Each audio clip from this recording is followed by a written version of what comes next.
Sa pagbubulay-bulay po ng salita ng Panginoon, please turn with me to 3 John, verse 1 hanggang sa verse 3. Salamat sa Panginoon dahil natapos na po natin ang ating series sa 1 John at saka sa 2 John. Ngayon ay nasa 3 John na po tayo.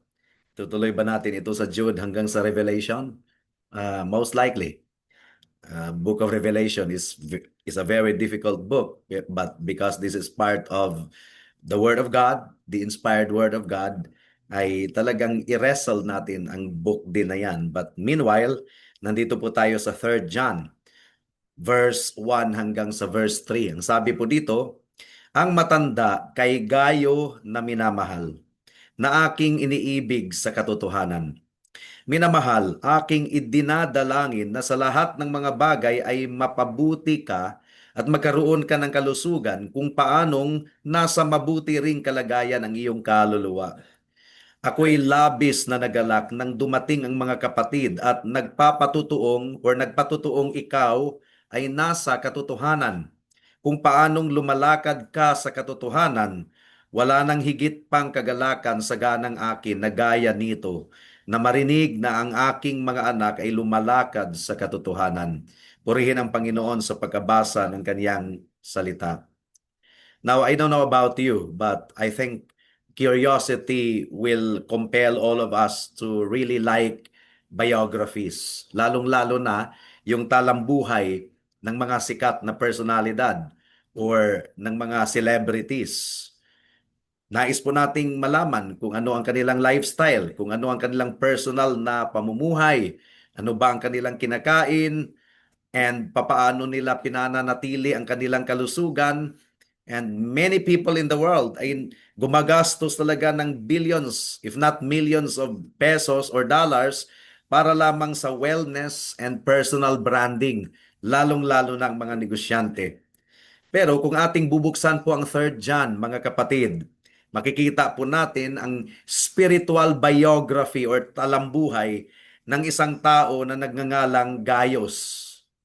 Gaius. At ang kanyang buhay ay sinusukat batayan po sa standard na talagang kukunot ang noo ng mga tao dito sa mundo at mapapakamot po sila ng kanilang or sa kanilang ulo. Ang matanda na si Apostle John nung sinulat niya ito, mahina na rin marahil ang kanyang pangangatawan, and the Apostle John ay nag-observe kay Gaius at siya po inanalangin para kay Gaius, a prayer that would be a nightmare para sa mapagkunwari, para sa hypocrite. Pero itong prayer na ito ay nakabubuti para sa mga anak ng Diyos. Ang sabi po ni Apostle John, I pray that you may be in good health, even as your soul prospers. So imagine ha, kung tinugunan ng Diyos ang panalangin na ito para sa iyo literally ngayong gabi. Ang ibig ko pong sabihin nito, kaibigan, kung ang physical strength mo ay salamin ng spiritual health mo, ano kayang uring physical strength meron ka? If your physical strength, your vision, ang heartbeat mo ay perfect na salamin sa spiritual health mo, ikaw ba ay makakatayong matibay or ikaw ay nasa intensive care unit? Di ba? Kung nag-perfectly match or kung perfect na salamin ang physical na katawan mo sa spiritual na kalusugan mo, ikaw ba ay marathon runner or ikaw ay nasa intensive care unit? Kaya ngayong gabi, sa ating pagwawakas ng Lord's Day ngayon, we are not looking for tips on self-improvement na siyang inaalok ng maraming mga charismatic churches sa ating kapanahunan ngayon. We are actually looking for a perfect blueprint sa isang matapat na iglesia at sa isang matapat na member ng iglesia.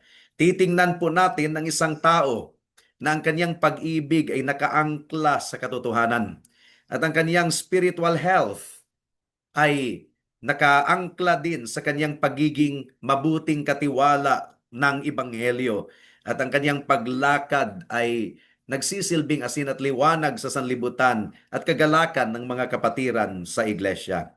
So kung ating tatanungin ang tema ng ating pag-aaral ngayong gabi, the mark of a healthy church is found in the organic union of objective truth and practical love, modeled by leaders and lived out in the public testimony of the saints.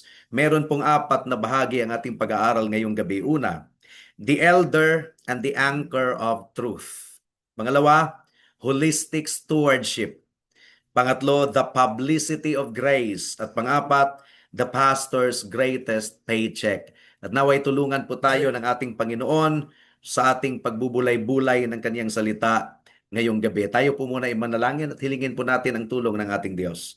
Salamat o aming Panginoon sa oras na ito na kami ay malayang nakakapagbulay-bulay ng inyong salita. At nawa o Diyos ay magkabunga ito sa bawat isa sa amin. Hindi ito maagaw ng dyablo. Inaamin po namin kung hindi ninyo bubuksan ang aming puso at isipan ay hindi namin maunawaan ang inyong salita. Pero kami po ay tumitindig sa inyong pangako that your word will not return unto you empty and void. Ito po ang aming samo at dalangin sa pangalan ni Jesus. Amen. The elder and the anchor of truth. Verse 1 po mga kapatid, ang sabi po dito, ang matanda, elder, si John ang tinutukoy niya, tinawag niya ang kanyang sarili na elder or presbyteros. Ang matanda kay Gayos na minamahal na aking iniibig sa katotohanan. You see, si Apostle John, siya ay tinagurian dati na Son of Thunder dahil mainitin po ang kanyang ulo. Siya po yung naglin sa dibdib ng ating Panginoon at the Last Supper. Inumpisahan po niya ang kanyang liham with a title of profound humility. Ang tawag niya sa kanyang sarili ay elder or pastor. Siya ay apostol, mga kapatid, pero nagsettle po siya sa ordinary office. Yun ang tinawag niya sa kanyang sarili. He identifies with the ordinary office of the local church. At yun din ang ginawa ni Apostle Peter sa 1 Peter chapter 5. Ang sabi po ni Peter, to the elders among you, I appeal as a fellow elder. Now ano bang itinuturo nito sa atin? Ang ibig pong sabihin, ang pastoral office ay nagpapatuloy sa ating kapanahunan ngayon. Wala na pong apostolic office. Nagwakas na po ang opisina ng pagka-apostol dahil ang isa sa mga requirements is nakita ang risen, ang resurrected Christ. And the last living apostle was John the Beloved. Pero bagamat ang mga apostles ay wala na, pero nandito pa rin ang apostolic teachings and apostolic writings.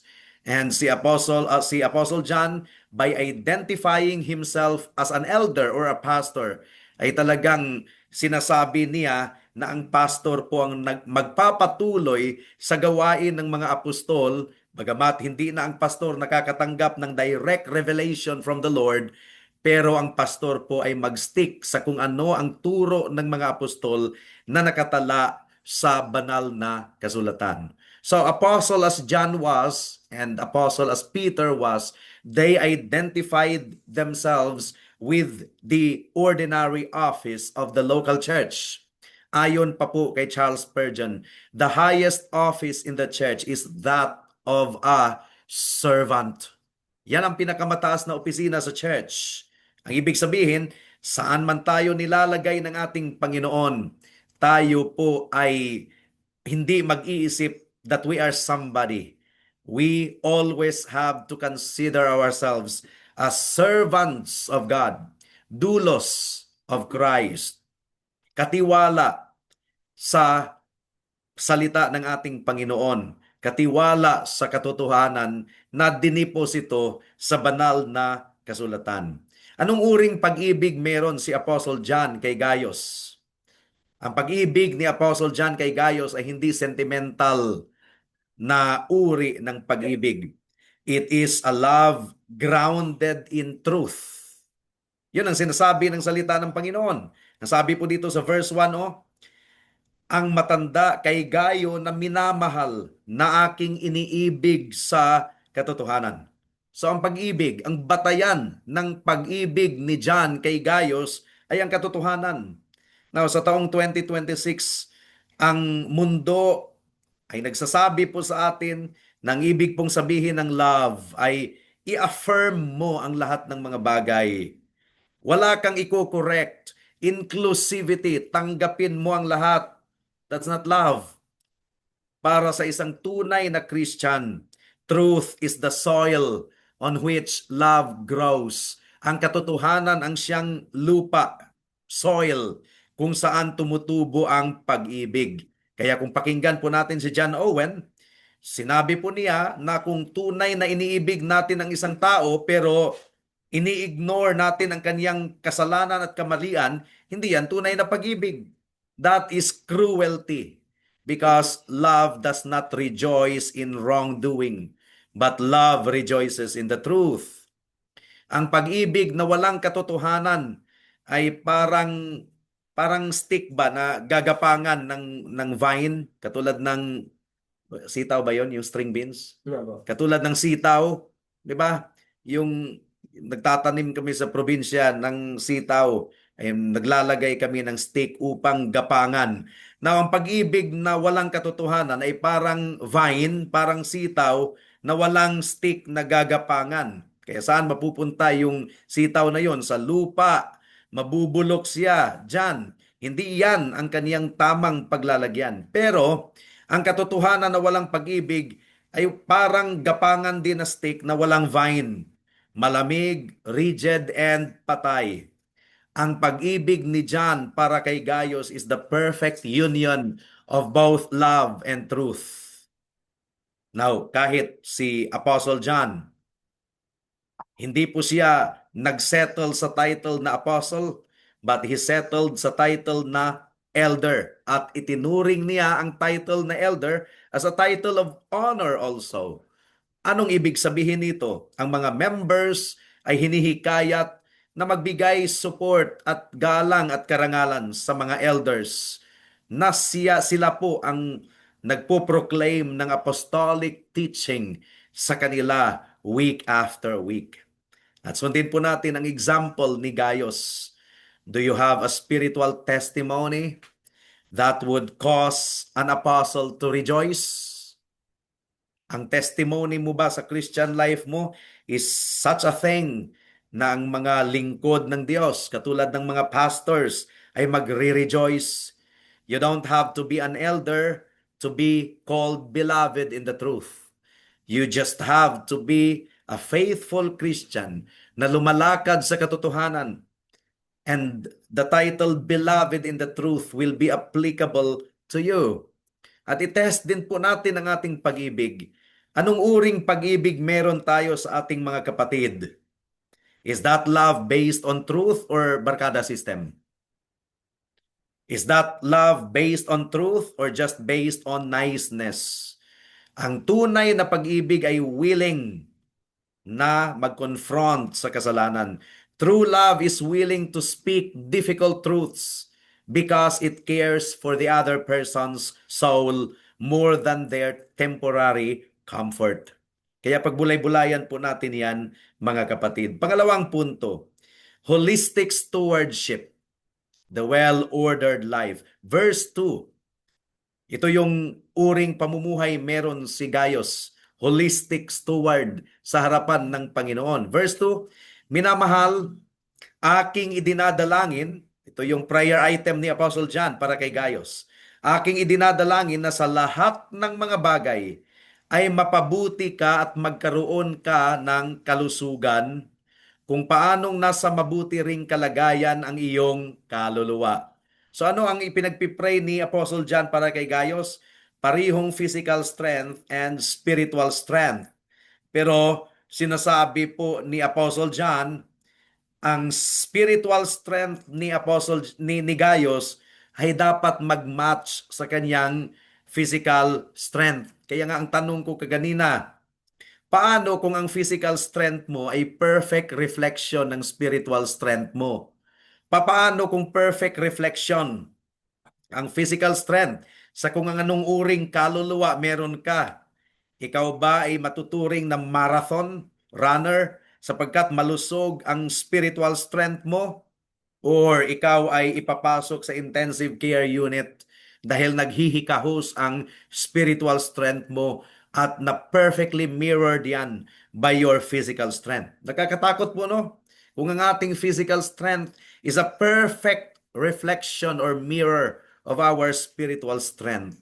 Now, kung si Apostle John ay nagpipray para kay Gaius ng spiritual strength, anong ibig sabihin nito? Let go and let God.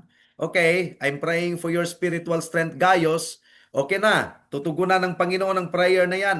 Ang ibig bang sabihin, wala nang gagawin si Gaius? Hindi po. Hindi siya dapat maging spiritually lazy.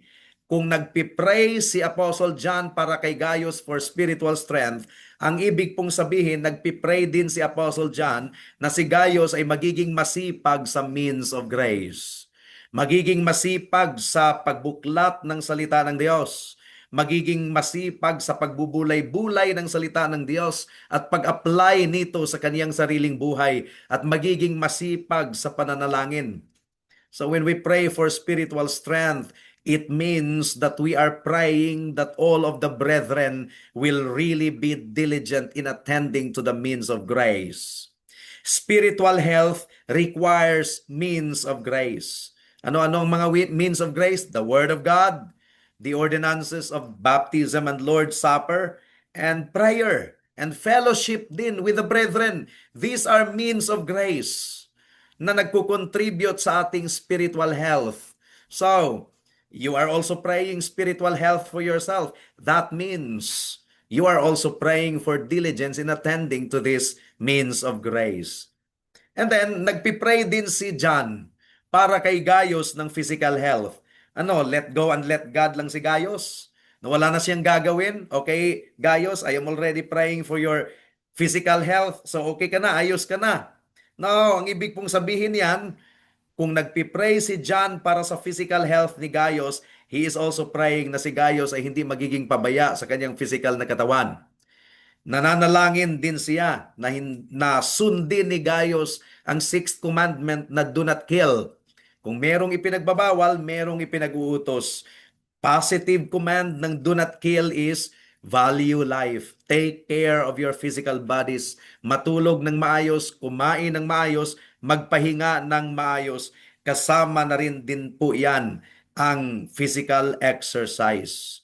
In other words, when we pray for spiritual strength and spiritual health and physical health, we are actually praying that we will become men and women of discipline in the sight of God.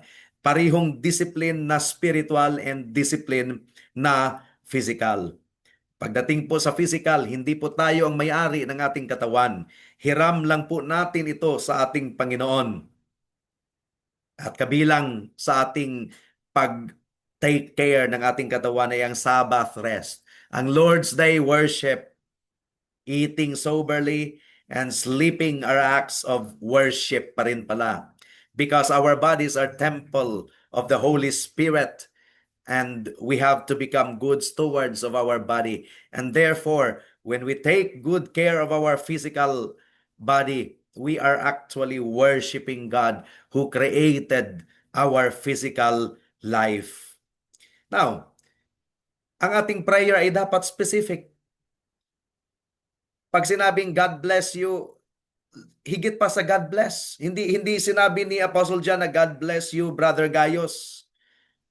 Ang sinabi po ni Apostle John is, I am praying that you will be well in all things. All things. Life, health, provision, and spiritual growth. Ibig sabihin, kilala talaga ni Apostle John si Gaius. Kilala.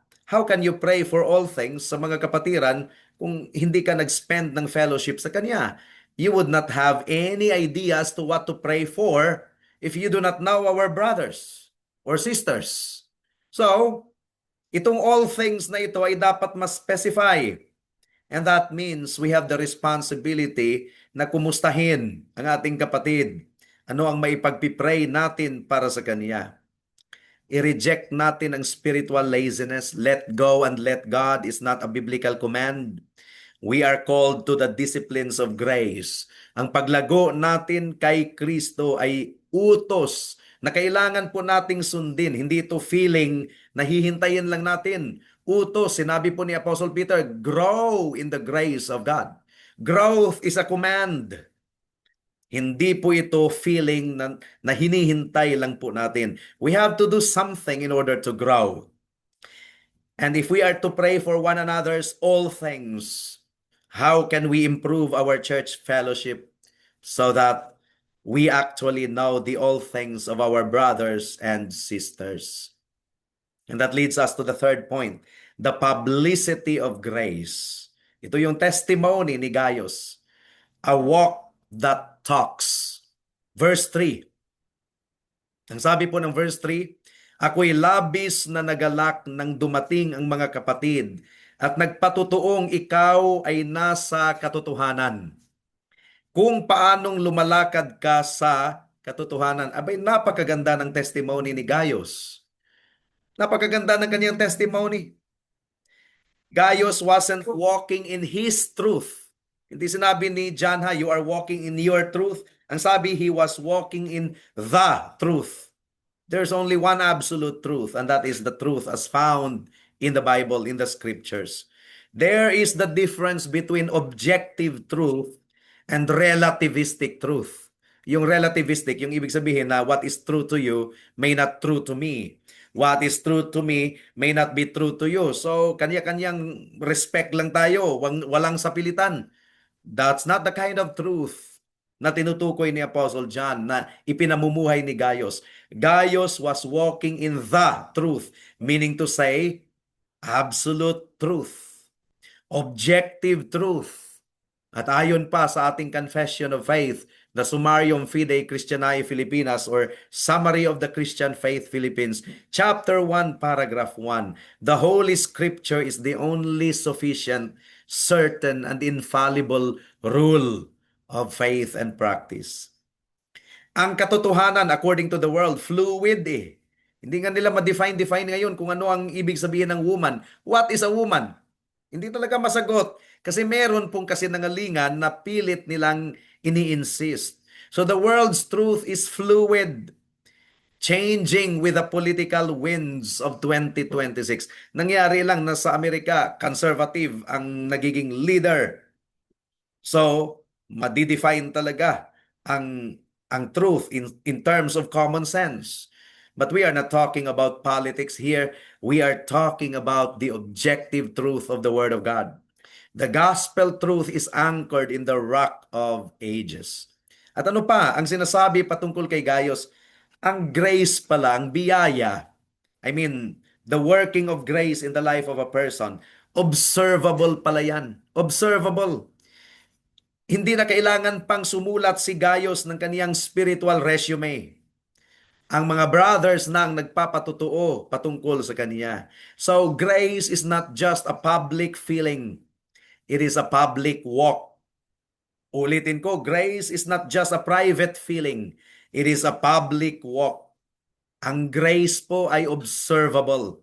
The brothers were the ones who testified. Maganda ang patutuo ni Gaius, and this implies na ang pananampalataya ni Gaius ay hindi po private, hindi po nakatago. There's no such thing as secret Christian.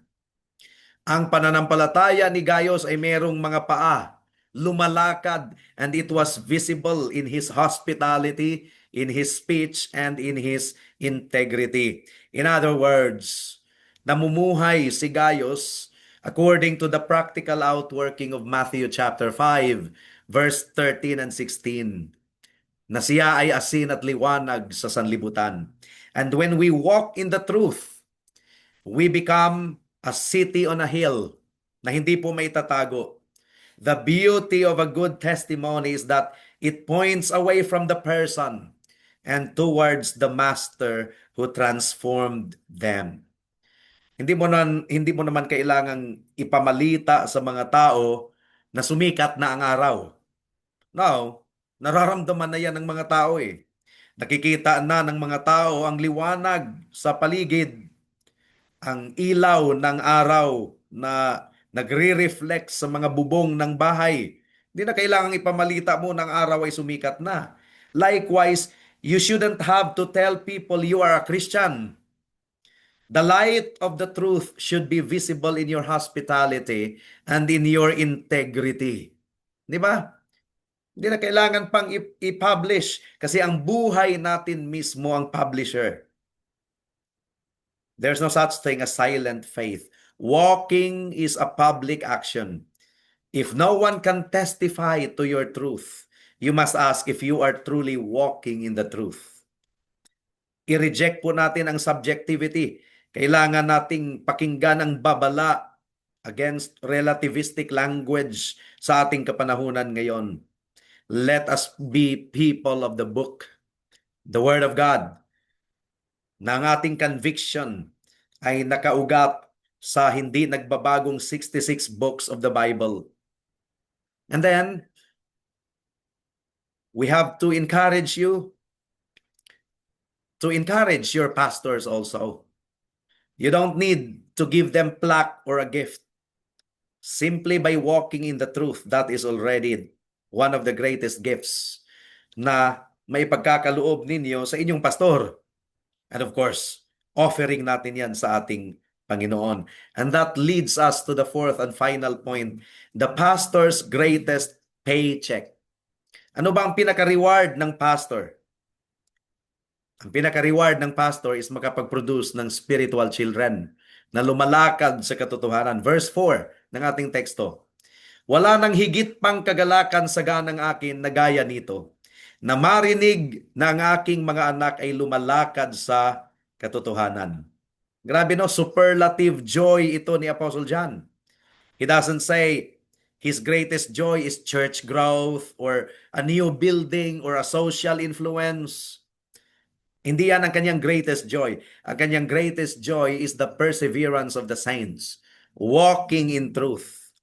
Well, ang promotion ng mga church members sa kanilang trabaho or temporal mercy na natanggap nila, source of rejoicing din yan sa isang pastor. But walking in truth is an eternal one.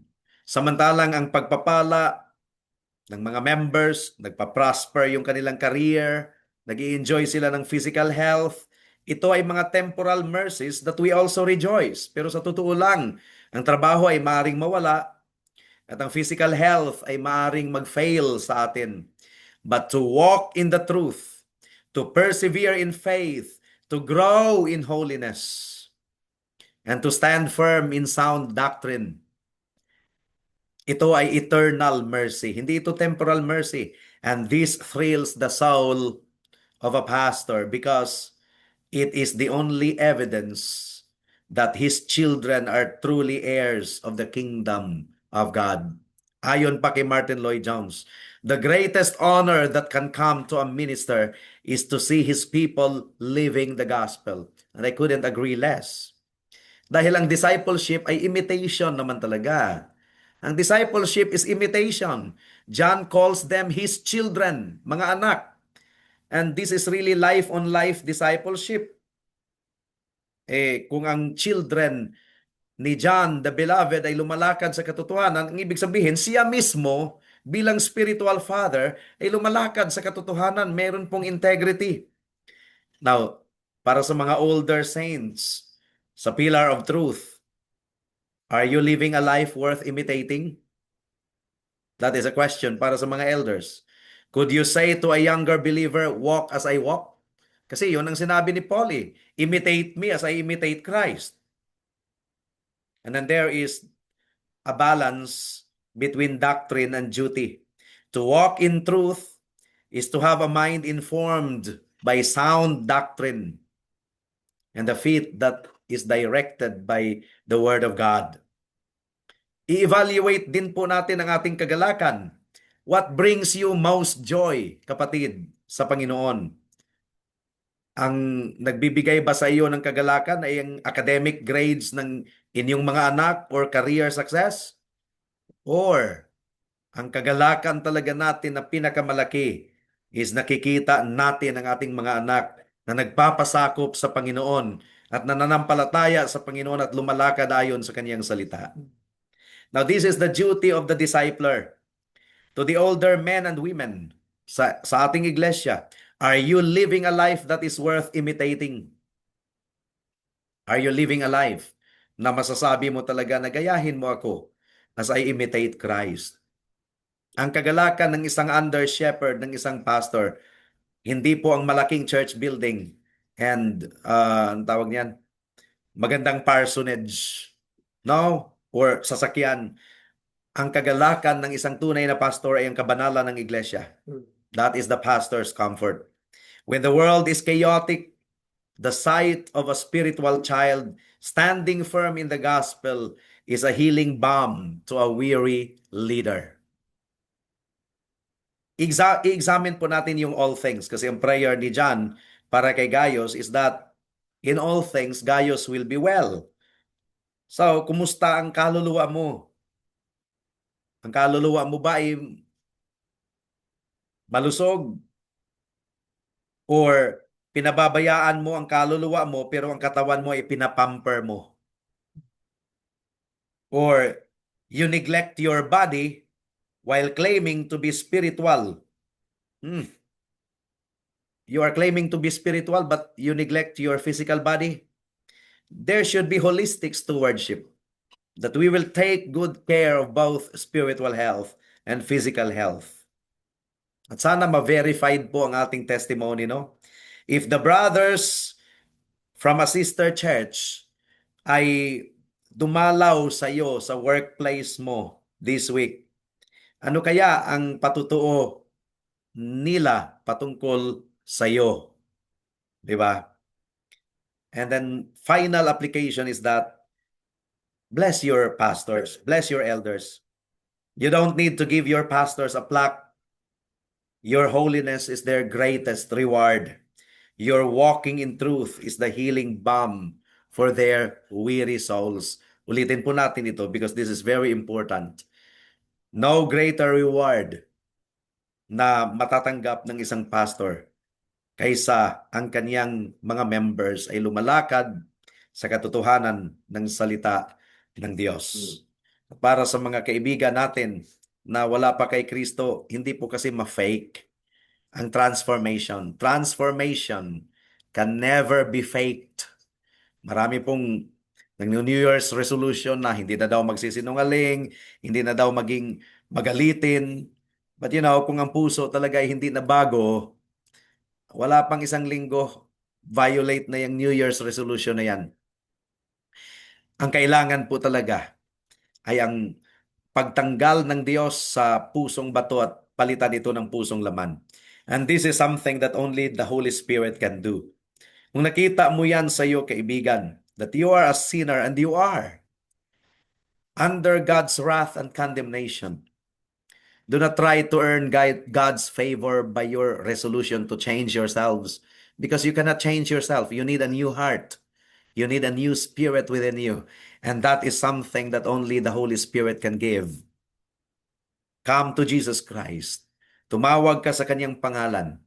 Hilingin mo sa kanyang bagong puso gaya ng ginawa niya sa isang kriminal na noong umaga ay kasama pa sa isang kriminal na nanuya sa kanya at pinagtatawanan siya.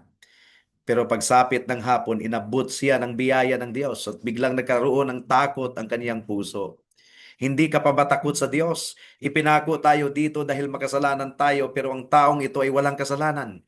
And then that criminal said, Lord, remember me when you are in your kingdom. Abay, ang bilis naman. Binago niya ang kaniyang sarili. No, inabot po siya ng biyaya ng Diyos. And only the grace of God can reach out to you, dear friend. Come to Jesus Christ. Aminin mo ang problema mo. Aminin mo ang kasalanan mo. Aminin mo ang katotohanan na hindi mo kayang iligtas ang sarili mo. But believe in Jesus Christ alone, ang kasapatan ng kanyang blood at ng kanyang katuwiran na natanggap ng kriminal na yon, kaya't siya ay pinangakuhang, now you will be with me in paradise. At matatanggap mo rin ngayon, kaibigan, kung ikaw ay magsisi sa kasalanan mo at manampalataya kay Kristo lamang. Gawin mo na ito ngayong gabi, baka bukas ay huli na ang lahat. Tayo po ay manalangin.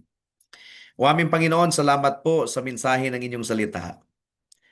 At nawa po ay ang lahat ng inyong mga tao ay maging katulad kay Gaius. Na we don't have to publish our spiritual health. We don't have to announce the condition of our soul. We just have to allow our lives to become the salt and light of this world. And this is something that only your grace can grant it unto us. Help us to grow in holiness. Help us to grow in your grace, O God. At sa mga kaibigan namin na wala pa kay Kristo, naway magligtas kayo. Naway makita nila na sapat na ang dugo ni Kristo at ang kanyang katuwiran bilang batayan ng kanilang kaligtasan. And that they will repent of their sin and cast their soul believingly to Jesus Christ alone as their Lord and Savior. Salamat po, o aming Panginoon. Ito po ang aming samo at dalangin sa pangalan ni Jesus. Amen. Amen. Sa ating closing hymn, aminin po natin that we have not loved the Lord as we ought. So let it be a prayer of repentance also.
Tayo po'y manalangin. O aming Panginoon, muli kami po'y nagpapasalamat sa inyong mensahe sa gabing ito na nagbigay ng reminder sa amin kung ano ang pakikipagrelasyon namin sa aming mga kapatid, sa aming mga leader, sa aming mga elder. Salamat po dahil meron kaming gabay sa inyong salita na tulungan mo po kami, aming Panginoon, na naway mag-match po ang aming physical strength sa aming spiritual strength. Help us, O Lord, na magmahal ng naayon sa inyong salita o sa katotohanan.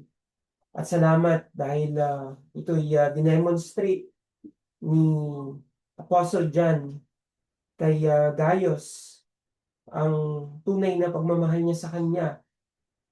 Naway ipagkaloob niyo rin po sa amin ito, Lord, to love one another sa aming mga kapatid, na kami po ay magkaroon din po ng concern sa aming mga kapatiran. At kung magkakaroon ng pagkakataon na kami po'y nahuhulog sa kasalanan, kami po'y hindi magdalawang isip ah, na, magpa-rebuke or i-rebuke with love ang kapatiran. Help us, O Lord, na i-imitate ang relationship ni Apostle John at ni Gaius. At tulungan mo po kami, O Lord, na huwag i-groan ang aming mga leader. Help us, Lord, na kami po'y mag-submit at suportahan ang aming mga leader. At tulungan mo po kami na lumakad sa inyong salita sa katotohanan dahil hindi po kung anong mga material na bagay ang makakapagbigay ng kaligayahan sa aming mga leader, sa aming pastor, kundi ang makita kami na lumalakad sa inyong salita o sa katotohanan. Help us, O Lord, na gampanan ang mga means of grace. Seryosohin ito, O Lord, dahil ito po itinalaga niyo po sa amin para rin po sa amin na magkaroon po ng mga discipline at magbigay ng edification po sa amin na lumago sa inyong salita at tumungo sa mataas na pagpupuri sa aming Panginoong Hesukristo.